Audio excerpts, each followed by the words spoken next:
Hello and welcome to my channel. My name is Nikki and today I have an entire week's worth of dinners for you.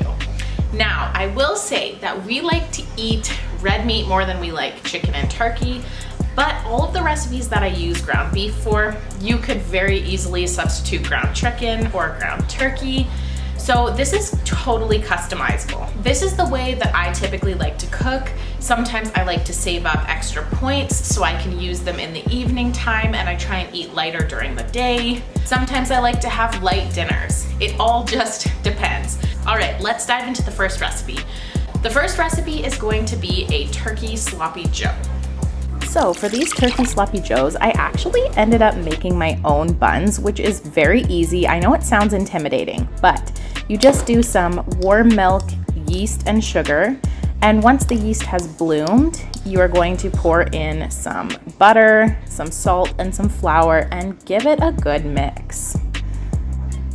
Add a little bit more flour until the dough is sticky and easy to work with. And then you're going to knead the dough until it is a nice smooth ball. Put it into a greased bowl and cover it with a towel to let it rise. Okay, it should be double in size and you can give your baking tray a nice spray. This ended up making about 12 buns for me, so just cut it into even sizes and then shape your dough into some little balls. Place them down on your baking tray and then cover with your towel again. I made a little bit of a dressing for the coleslaw by combining some maple syrup, mustard, seasoning salt, and lemon juice, and then I just gave it a quick mix to combine. Then I added some coleslaw mix. You could make your own, but so much easier to just buy it. And give that a mix and then toss it in the fridge. Then we're gonna slice up some onion and put a little bit of oil into a pan alongside your onion and some garlic and ground turkey. Mine is frozen, so you can definitely do this from frozen. Add in some salt, garlic and onion powder, some chili powder, a couple other spices, mustard to taste, ketchup to taste, Worcestershire sauce, and some lemon juice, and barbecue sauce to taste. The recipe will be linked in the description box below with all the exact measurements. Now I added some tomato paste and half of a cup of water. Give that a mix and let it cook until it is thick. All right, the buns should be done proofing. Toss them in the oven until they're done. And you can assemble your sloppy joes. Now, I did make homemade buns. I'm not sure if I would in the future unless I had the time. It honestly didn't add that much of a difference for me. Top with the coleslaw, and there you go. Recipe number 2 is going to be a meatball / hamburger soup. So this is something that's just really warm, cozy, and hearty, and it's super, super simple to throw together. Okay, for the meatball soup, we are going to start with some onion and some carrots. Just make sure that your carrots are uniform in size, so I gave them a little bit of a chop in half, and then slice them. Carrots and onion, I find, take the same amount of time to cook. I added in some garlic and then some ground beef. You can use chicken for this or whatever. You don't even need meat, really. You could probably use lentils too. So I added some seasonings and I started cooking my whole wheat pasta separate. The reason I do this is because I find the pasta can get really gummy and overcooked if you cook it with the soup. So I like to just put it on the side. Then I added some frozen mixed vegetables to boost it up. Gave it a quick mix. And then I added a can of condensed tomato soup. It's pretty thick at this point, so I added some water and then some garlic powder and onion powder. Gave it a mix. This really is going to be a lot to taste. I added carrots here as well because I was planning on using the pasta for a pasta salad the next day for lunch. So I put the pasta in the bowls first and then I dished up the soup on top of it. This was pretty hearty and you can do it with barley, but for the same amount of points, it just didn't make sense for me. I prefer pasta. Plus, whole wheat pasta is now free for me. Recipe number 3 is something that's kind of unique and different. It was the first time that I've ever made them, but they are turkey cups. Now this is kind of a play on like meatloaf with mashed potatoes on the top. Shout out to you know who you are who gave me this idea. But the base is going to be some turkey meatloaf, and then you just put mashed potatoes over top. For these turkey cups, you're going to start by making the meatloaf, which is onion powder, garlic powder, seasoning salt and pepper, as well as some ground turkey. Just give this a quick mix. You can use a spoon or your hands, whatever you're more comfortable with. I added a little bit of barbecue sauce for some flavor, and a little bit of mustard as well.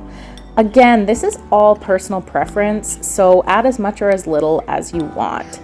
I gave it a mix through, and then I greased a muffin tin.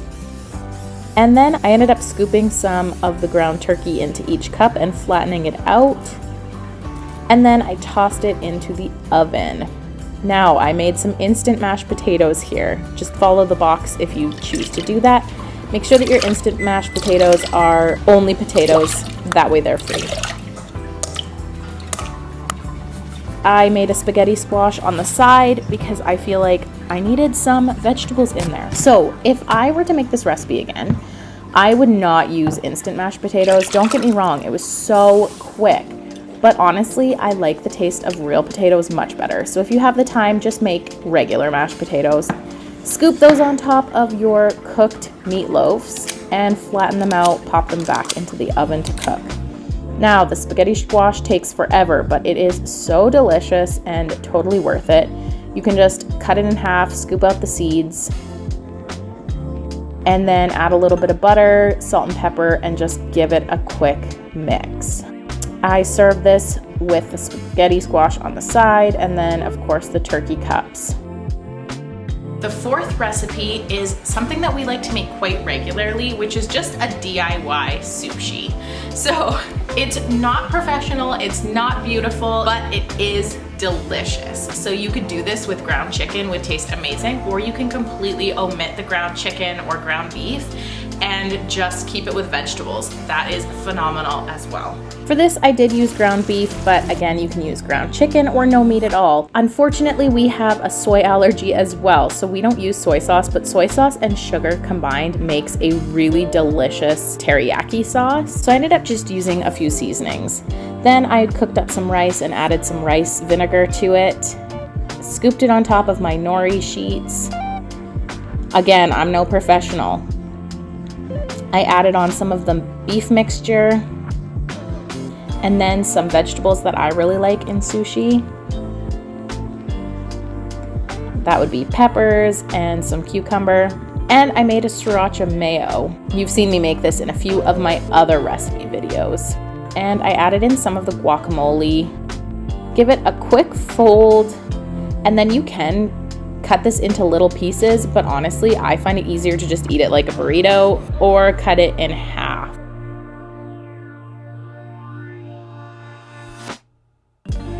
Okay, the next recipe is stuffed peppers, and these ones are super easy, delicious. I know I've said it before a few times, but we're dairy-free. I actually made a bechamel sauce to go over top of it, which sounds super fancy, but it's very quick and easy to throw together, and that gave it a really nice creaminess. So for the bechamel, we are going to start by melting some butter and then adding some seasoning salt and some garlic powder to it, as well as some bouillon, and letting that cook down. In the meantime, we're going to cook up some turkey with some seasonings and then add equal parts of flour to your melted butter. Give that a stir and let the flour cook for a little bit. Then I added up a little bit of fresh garlic and some oat milk to thin that out.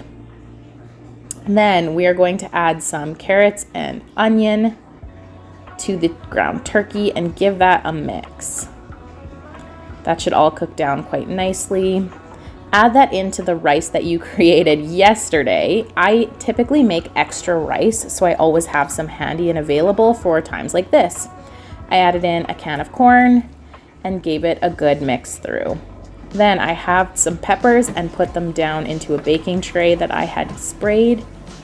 And then you just pour that whole mixture on top. It is not the prettiest looking, but it works. Then we pour the bechamel sauce all over top to give it a nice creamy texture. Cook it in the oven and dinner is served.